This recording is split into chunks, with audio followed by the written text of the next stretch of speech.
दोस्तों, आज का दिन मेरी जिंदगी का सबसे खूबसूरत दिन है, क्योंकि आज मेरी सक्सेस में मेरी मां और मेरे पापा मेरे साथ हैं।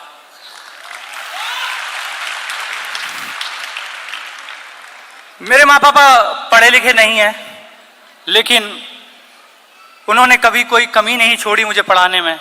और मुझे याद है कि जब मेरे स्कूल की फीस जाती थी तो मेरे पापा 100 रुपये कर्ज पे लेके आते थे, लेकिन वक्त से मेरी फीस देते थे ताकि मैं पढ़ाई से वंचित ना रह जाऊं। पढ़ने में बहुत अच्छा था मैं, और जब तक मैंने पढ़ाई की मैं हमेशा टॉपर रहा हूं।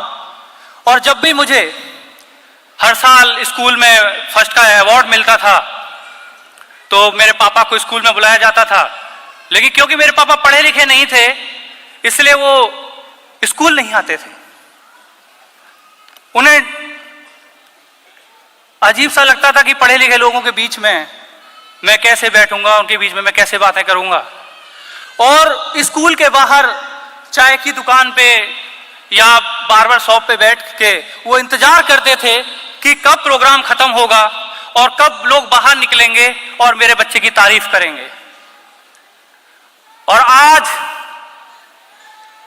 मेरी सक्सेस में मेरे पापा किसी चाय की दुकान पे या किसी बार्बर शॉप पे बैठ के नहीं, बल्कि शानदार से त्यागराज स्टेडियम में इस 6000 की खूबसूरत भीड़ के बीच में और मेरे सामने बैठ के अपने बेटे की सक्सेस को विटनेस कर रहे हैं।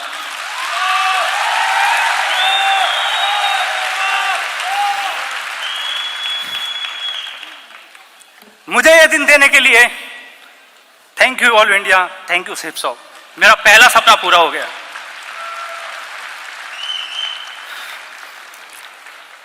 क्योंकि मैं पढ़ने में बहुत अच्छा था, इसलिए 17 साल की एक बहुत कम उम्र में मेरी इंडियन नेवी में नौकरी लग गई। नेवी में नौकरी लगने के बाद बहुत खुश था मेरा परिवार, और मैं अपने आप को बहुत सौभाग्यशाली समझता हूं कि 15 साल मुझे भारतीय नौसेना में नौकरी करने का मौका मिला। और सच बताऊं तो एक बहुत बड़ा एहसान भी है नेवी का मेरे ऊपर, क्योंकि आज मुझे काजल जैसी खूबसूरत और सपोर्टिंग वाइफ मिली है, उसकी वजह नेवी ही है। क्योंकि काजल की शादी मुझसे इसलिए नहीं हुई थी कि मैं बहुत हैंडसम और डैशिंग हूं, काजल की शादी इसलिए हुई थी उससे क्योंकि मैं नेवी में नौकरी करता था। और अगर सीधा सीधा बोलूं तो यह है कि शादी मेरी नहीं, मेरी नेवी की नौकरी की हुई थी।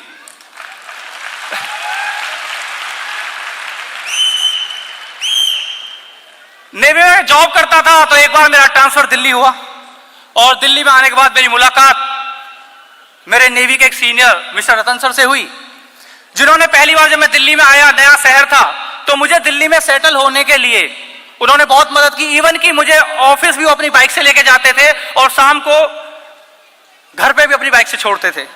बहुत मदद की उन्होंने मेरी। एक बार संडे का दिन था, सुबह लगभग 9 बजे का टाइम था, मैं अपने किसी पर्सनल काम से रतन सर से मिलने गया, और जैसे ही मैं उनके घर पहुंचा तो मैंने देखा कि वो सूट वूट में एकदम तैयार होके कहीं जा रहे हैं। मैं सर से पूछा कि सर मैं तो आपसे मिलने आया था, आप तो लग रहा है कहीं जा रहे हैं। तो सर ने बोला हाँ मेरी एक मीटिंग है, तुम चाहो तो तुम भी चल सकते हो। मुझे लगा कि चलते हैं। मीटिंग में गए, एक बड़े से ऑडिटोरियम में बैठा दिया, तब पहली बार पता लगा कि ये मीटिंग कुछ और नहीं थी, सेफ सॉफ का प्रेजेंटेशन था। प्रेजेंटेशन खत्म हुआ, रतन सर से मुझे पूछा और बताओ लोकेश कैसा लगा। मैंने कहा क्या, और मेरा एक्सप्रेशन देख के उनको समझ में आ गया कि ये ज्वाइन नहीं करेगा। और सच बताओ कि नेटवर्क मार्केटिंग को लेके मैं इतना नेगेटिव था कि मुझे ज्वाइन कराना मुश्किल ही नहीं, नामुमकिन था। अगर मेरे सामने आप किसी नेटवर्क को बैठा दो तो मैं इतना मजाक बनाता था, इतना मजाक बनाता था कि लोग मुझसे बात ही नहीं करते थे। और ऐसा ही हुआ। ये दौर 3-4 महीने चला, लेकिन इस दौरान रतन सर एक बहुत अच्छा काम करते थे कि वो अपनी जब मुझे ऑफिस लेके जाते थे, जब रिटर्न में शाम को मेरे घर छोड़ते थे बाइक से, तो जैसे ही रास्ते में HDFC बैंक का ATM दिखता था वो बाइक रोकते थे और अपना चेक मुझे देते थे कि लोकेश एक काम कर, थोड़ा ATM में चेक ड्रॉप करके आ जाना। अब क्योंकि वो प्रेजेंटेशन देख चुका था तो इतना बड़ा बेवकूफ तो मैं भी नहीं हूं, तो मैं भी देखूंगा कि कमा भी रहा है बंदा या ऐसे ही फेंक रहा है। तो मैं चेक की अमाउंट देखता था, जमा करता था, चेक की अमाउंट देखता था, जमा करता था। बट मैं कोई बहुत ज्यादा मोटिवेट नहीं हुआ था, या सेफ सॉफ को लेकर मैं बहुत पॉजिटिव नहीं हुआ था चेक्स को देख के, इनकम को देख के, क्योंकि मुझे इनकम नहीं चाहिए थी। मुझे चाहिए था कि कब वो दिन आए जब अपने माँ को सम्मान दिला पाऊं, और वो मुझे चेक्स में नहीं दिख रहा था। लेकिन एक दिन 4 महीने के बाद एक दिन शाम को मेरे पास रतन सर का कॉल आता है कि लोकेश, मैं जो बिजनेस कर रहा हूं उसका आज क्लोजिंग डे है, तुम चाहो तो ये बिजनेस ज्वाइन कर सकते हो। मुझे लगा कि ये बंदा अपनी दोस्ती की कीमत मांग रहा है मुझसे, इसने जो मेरी मदद की है ना उसकी कीमत मांग रहा है मुझसे। और उस दोस्ती की कीमत देने के लिए मैंने उनको 25,000 रुपए दिए थे और मैंने ज्वाइन किया। और ज्वाइन करते ही मेरा बिजनेस खत्म। क्यों? क्योंकि ज्वाइन तो मुझे करना ही नहीं था, मैं तो सिर्फ कीमत दी थी दोस्ती की।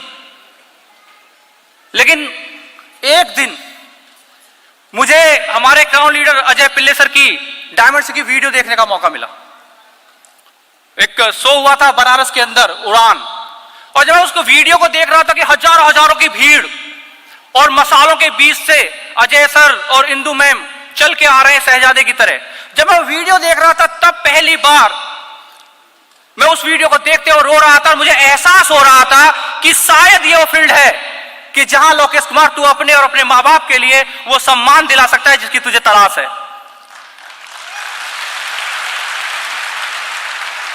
पहली बार डिसाइड किया था कि शायद ये वो सही जगह है। मुझे नहीं था भरोसा कि मैं डायमंड बन जाऊंगा, मुझे नहीं पता था कि मैं नेटवर्क बना पाऊंगा, बस एक उम्मीद जगी थी और मैंने डिसाइड किया कि मैं अब काम करूंगा।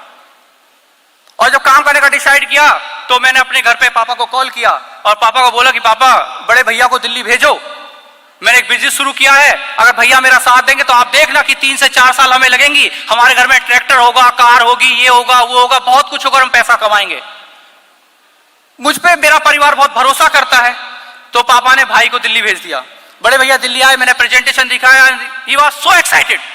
हम दोनों भाई एक दूसरे को देख रहे थे तो लग रहा था कि अब कुछ ही दिनों के बाद हम करोड़पति बन जाएंगे। और उस एक्साइटमेंट में तुरंत मेरे भाई वापस घर चले गए और वो घर नहीं पहुंचे। उन्होंने हमारे जितने भी रिलेटिव्स थे सबको जाके टच करना शुरू कर दिया कि एक सेफ शॉप का बिजनेस है, एक प्रोडक्ट खरीदना है, 2 बनाने, प्रोडक्ट खरीदना है, 2 बनाने, प्रोडक्ट खरीदना है, 2 बनाने, प्रोडक्ट खरीदना है, 2 बनाने। और वो सारे रिलेटिव्स के पास घूम गए और उनको जवाब सिर्फ यही मिला कि आपने तो अब देखा है, हम तो पहले बहुत बार देख चुके, ऐसी कंपनी में कुछ नहीं होता, बेहतर होगा छोड़ दो।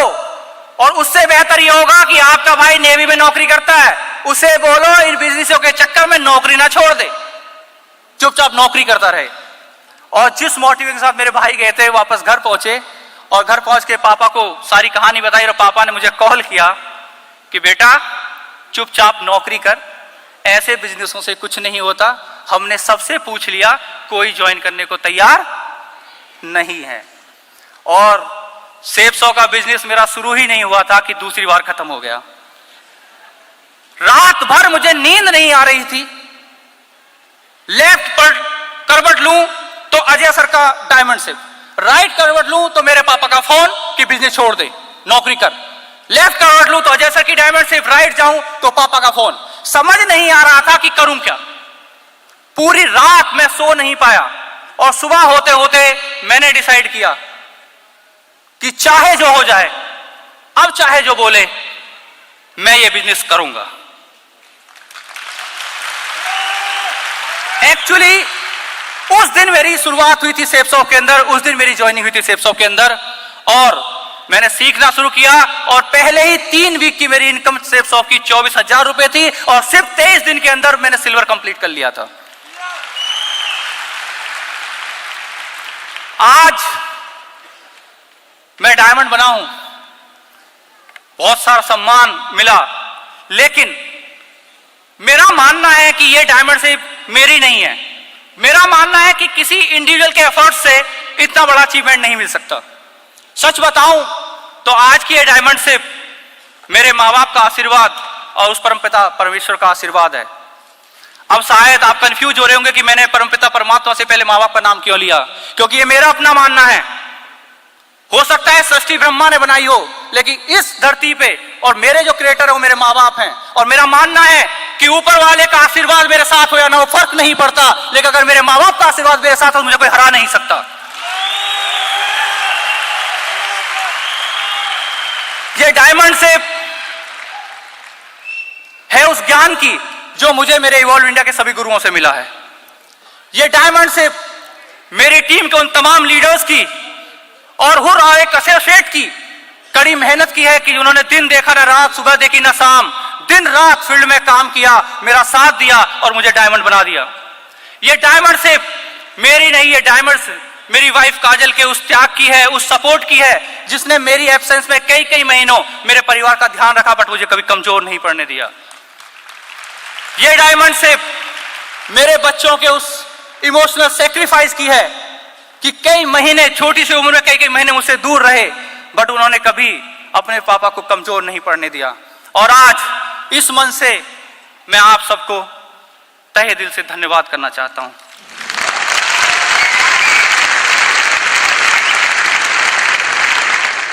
आज मेरा सपना कि मेरे माँ बाप मेरे साथ हैं और मेरा दूसरा सपना जो मैंने जैसा कि वीडियो में देखा था, दोनों पूरे हो गए।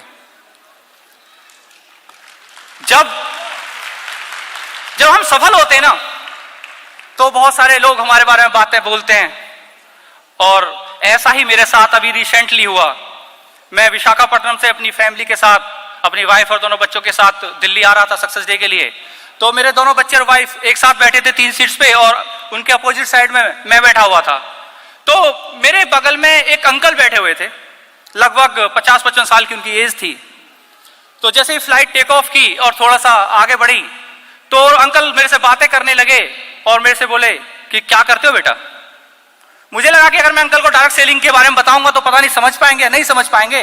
तो मैंने सीधे से शब्दों में बोल दिया कि अंकल, मैं इंडियन नेवी में जॉब किया करता था, बट अब मैं रिटायर हो चुका हूं और मैं पेंशन लेता हूं। और जैसे ही मैंने बोला कि मैं पेंशन लेता हूं, वो ऐसे हिले जैसे फ्लाइट गिर जाएगी। मुझे लगा क्या हो गया, और मेरे तरफ आराम से यार बोलते, बड़े बदतमीज हो यार। और जब बोला बड़ा बदतमीज हो, मुझे अजीब सा लगा। मैं बोला सॉरी अंकल, मैंने ऐसा क्या किया। बोला मुझे लगा कि तुम पढ़े लिखे एक अच्छे सभ्य इंसान होगे, लेकिन तुम्हें मैं 55 साल का बुढ़ा मिला था मजाक करने के लिए। मैं अंकल ऐसा क्या मजाक कर दिया मैंने। बोला इस उम्र में लोगों को हिंदुस्तान में नौकरी नहीं मिलती और तुम बोल रहे हो कि तुम पेंशन लेते हो। मैं बोला अंकल ये सच है कि मैं पेंशन लेता हूं, और जो मैंने अंकल के साथ किया था वो मैं अभी भी करूंगा, कि ये मेरे साथ बार बार होता है। और मैंने अपने पर्स से अपना इंडियन नेवी का एक्स सर्विसमैन का आई कार्ड निकाला और मैंने अंकल को दिखाया कि अंकल मैं सच में एक रिटायरी हूं। और जैसे ही अंकल ने मेरा आई कार्ड देखा, वो फिर शॉक हुए और बोलते हैं बड़े लकी हो बेटा। और जब अंकल ने बोला कि बड़े लकी हो बेटा, तो आग मेरे सीने में लगी। क्या लगता है आपको कि बहुत लकी हूं मैं? आपको लगता होगा। जिस लड़के ने जब तक पढ़ाई की और वो हमेशा टॉपर रहा, उसका भी मन करता था कि वो कॉलेज जाए, उसका भी मन करता था कि वो ग्रेजुएशन ले, लेकिन मजबूरियां थी कि 17 साल की उम्र में मुझे नौकरी करनी पड़ी। और मेरा वो सपना अब कभी इस जन्म में पूरा नहीं हो सकता। मैं अब कभी कॉलेज नहीं जा सकता। शायद मेरा वो सपना मेरे बच्चे पूरा कर पाए। और जिस दिन सेफ शॉप में आया था, उस दिन ये डिसाइड किया था और ये मकसद बनाया अपनी जिंदगी का कि हो ऊपर वाले इतनी ताकत दे कि मेरे साथ सेफ शॉप परिवार में जो परिवार आएंगे, मैं उनको इस लायक बना सकूं कि मेरी तरह कोई बच्चा 17 साल की उम्र में मजबूरी में नौकरी ना करने जाए, हर बच्चा कॉलेज जाए।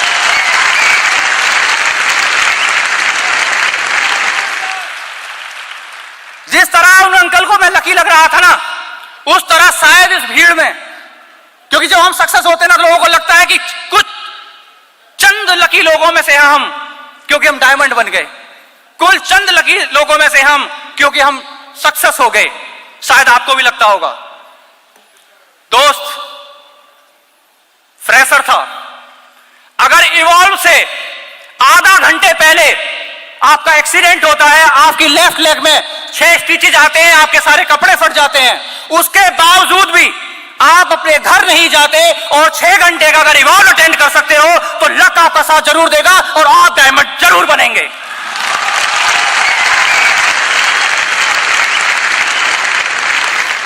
आपकी छोटी बहन की शादी होती है, उस छोटी बहन की जिसको आपने अपनी गोद में खिलाया था, उसको बिना विदा कराए सुबह के 4 बजे आप अपना घर छोड़ते हो और दिल्ली में आके सक्सेस डे अगर अटेंड कर सकते हो तो लक आपका साथ जरूर देगा और आप डायमंड जरूर बनेंगे। आपके अपने जीजाजी की डेथ होती है जब आप हाउस स्टेशन में काम कर रहे थे, आपको अपने जीजाजी की जिनकी उम्र मात्र 45 या 40 साल की थी, उनकी डेथ की खबर मिलती है। आप अंदर से टूटे हुए हैं, लेकिन उसके बावजूद भी आप घर नहीं आते, अपनी टीम के साथ फील्ड में उसी मोटिवेशन के साथ, उसी कॉन्फिडेंस के साथ अगर काम कर सकते हैं और अपने तब तक काम कर सकते हैं जब तक अपना टारगेट पूरा ना कर ले, तो ये लक आपका साथ जरूर देगा और आप डायमंड जरूर बनेंगे।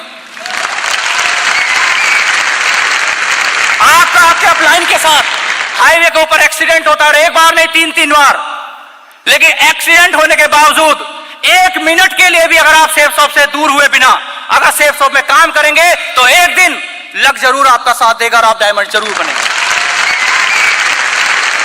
आप अपने डाउनलाइन के साथ बिहार के जहानाबाद के जंगलों में अनजान जगह पे रात भर भटकते हैं, लेकिन उसके बावजूद भी अरवल बिहार में सुबह सही टाइम पे पहुंच के अगर आप अपनी टीम की मदद कर सकते हैं तो लक आपका साथ जरूर देगा और आप डायमंड जरूर बनेंगे।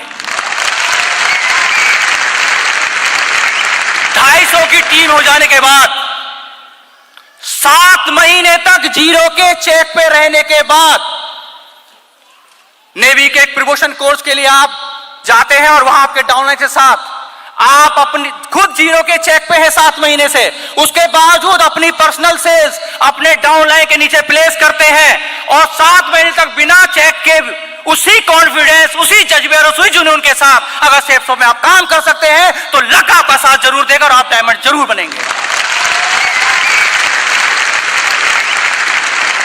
लकी नहीं हूं मैं, कीमत चुकाई है मैंने, लेकिन यह सच है कि मैं लकी हूं। यह सच है और मैं चिल्ला चिल्ला के बोल सकता हूं कि हां हूं मैं लकी। मैं हूं लकी क्योंकि हिंदुस्तान की डार्क सेलिंग, सबसे अग्रिम डार्क सेलिंग सेफ शॉप का हिस्सा हूं मैं। हूं मैं लकी क्योंकि मेरे पास इवॉल्व इंडिया के रूप में तीसरी मां है जिसने सेफ शॉप में मेरी परवरिश की है और मुझे डायमंड बनाया है। हूं मैं लकी क्योंकि मेरे मां बाप ये बोलते थकते नहीं कि भगवान मेरा जैसा बेटा सबको दे। हूं मैं लकी क्योंकि अभी जब मेरा बड़ा बेटा मेरे साथ बैठा था तो मुझसे बोल रहा था कि पापा बड़े होके आपके जैसा बनूंगा और ऐसे ही काम करूंगा। हूं मैं लकी क्योंकि मेरे बच्चे आज मुझे अपना रोल मॉडल मानते हैं और मेरे बच्चे मेरे जैसा बनना चाहते हैं। मैं सच में लकी हूं। और आज इस मंच से, आप सबके माध्यम से मैं हिंदुस्तान के पूरे आवाम को एक मैसेज देना चाहता हूं कि अगर आप भी चाहते हैं मेरे जैसे लकी बनना तो लगाइए अपनी जिंदगी के 3 से 5 साल सेफ शॉप और इवॉल्व इंडिया के साथ। एक दिन वो जरूर आएगा जब आपका परिवार, आपके रिश्तेदार आप पे फक्र महसूस कर रहे होंगे और ये जमाना आपको बोलेगा बड़े लकी हो यार।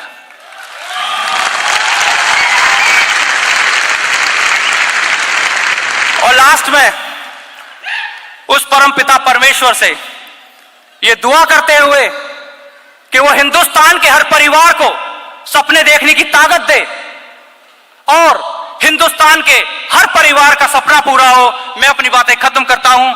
Thank you. जय हिंद, जय ऑल इंडिया, जय सेफ शॉप।